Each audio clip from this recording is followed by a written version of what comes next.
Welcome to this explainer. Today, we're pulling back the mythological mask of the werewolf to reveal a chilling true crime history and a really profound psychological reality. We're going to look way beyond the Hollywood movies and those classic pop culture tropes to understand where this incredibly persistent legend actually comes from. And what we'll find is a story that bridges supernatural folklore, meticulously documented historical murder trials, and some absolutely fascinating modern psychology. I am a werewolf. If the sun were to set, I would soon fall on one of you and make a meal of you. Now, that isn't a line from some modern horror script. That was a documented threat made by a real 13-year-old boy named Jean Grenet to a group of local girls in 17th century France. It perfectly sets the dark stage for our investigation today. I mean, how did a young boy in 1603 come to so deeply believe he was a literal monster? To answer that, we have to look back, far back. Section 1. The Ancient Wolf Myth. Roots of the Legend.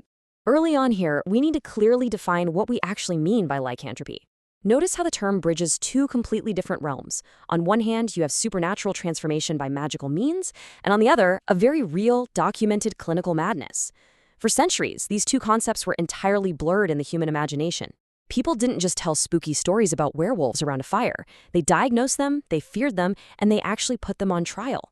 And this legend isn't just a highly localized ghost story. It has a massive historical span. It evolves from the ancient myths of Ovid's Rome, sweeps right through the snowy, blood-soaked 11th century Norse sagas, and culminates in the horrific realities of 16th century French courtrooms. So let's look at exactly where that timeline starts. The ancient myth truly kicks off with Ovid's tale of King Lycaon. According to the legend, Lycaon tried to test the omniscience of the god Jupiter by serving him a hash made of human flesh. Yeah, pretty gruesome. As punishment, Jupiter transformed him into a wolf. But what's really fascinating here is the historical context. Arcadia was a pastoral region deeply plagued by wolves, and the people there likely instituted actual human sacrifices to ward off these predators. So the werewolf legend was basically born from the grim reality of those ancient bloody sacrifices. The myth was just a way to explain a completely horrifying cultural practice. Section 2. Norse berserkers, wolfskins, and frenzy. So moving into the Norse sagas, we're introduced to some wildly intense concepts. They believed certain men were Egi Einheimer, basically men not of one skin. They could supposedly project their souls or animal skins to gain immense power. This gives us the berserker, these incredibly doughty champions who wore bear or wolf skins over their armor to terrify their enemies. Actually, scratch that, it wasn't just a costume. These men entered a state of frenzied, almost diabolical possession.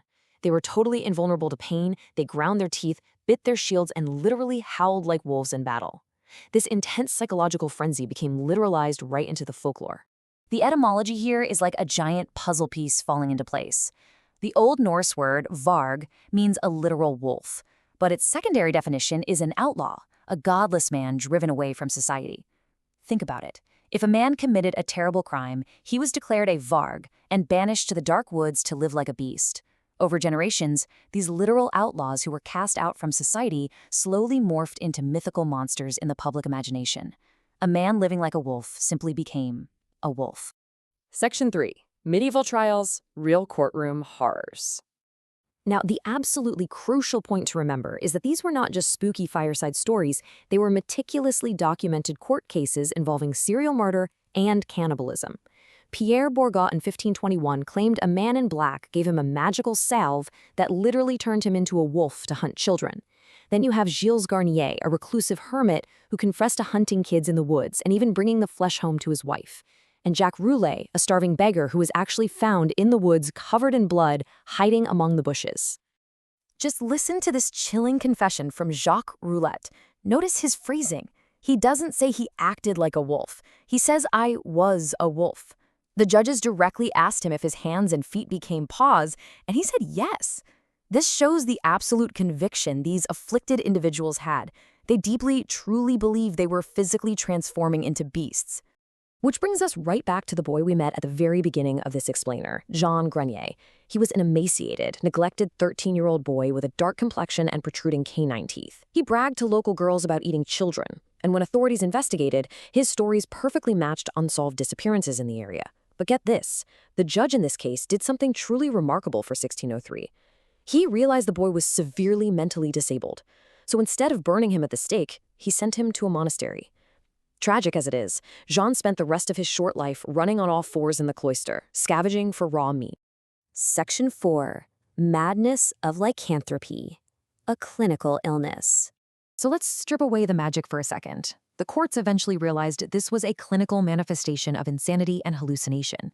These individuals were almost always isolated, living in extreme poverty, and suffering from a morbid, innate cruelty and a craving for blood. Adding fuel to the fire, those magic salves they used, they were often packed with highly hallucinogenic herbs. They'd rob these into their skin, enter in delirious state, and commit horrific acts. Crucially, the physical toll was just immense. Just like the Norse berserkers who collapsed after battle, these accused werewolves reported being entirely physically exhausted after an episode, proving the massive psychological and physiological toll of their delusions. Section 5. The metamorphosis. Modern psychology. If we pivot to modern psychological texts, specifically Anton LaVey's analysis of lycanthropic metamorphosis, we see a fascinating perspective. He argues that, quote, anyone is a potential werewolf. The theory here is that the werewolf is actually a metaphor for humanity's repressed primal instincts and psychosexual regression. We all have this baseline of animalistic survival instinct that we just keep buried under layers of culture and civilization. But under the right kind of stress, those layers start to peel back. LaVey breaks down this complex psychological ritual into 3 completely digestible steps. First, the environment. A person enters an atmosphere of intense fear, a blighted area. Second, preparation. They basically allow themselves to be terrified, playing the role of the victim, just to release that nervous energy. Finally, metamorphosis, the psychological flip. Having completely purged their need to be afraid, they don the skin of the predator. They emulate the animal to become the hunter, terrorizing others the exact same way they were just terrified. It's a really intense psychological role reversal. And the physical actions trigger deep psychological shifts by fully embracing the role play. Wearing a mask as sympathetic magic, dropping to all fours, grunting, sniffing the air. The participant taps into raw, deeply buried survival instincts. They completely surrender to primal aggression. And what's the telltale sign that this metamorphosis has actually occurred? Well, the massive discharge of energy ends in an absolute need to consume calories and sleep. It perfectly mimics the exhaustion of the Norse berserker and the medieval werewolf, basically connecting thousands of years of human behavior right before our eyes. So, we have seen the monster unmasked today. We've traced it all the way from the ancient myths of Greece and Rome, right through the wolf-skinned warriors of the freezing north, into the tragic, blood-stained courtrooms of medieval France, and finally, into the deep recesses of our own modern psychology. And it leaves us with one incredibly provocative thought to ponder.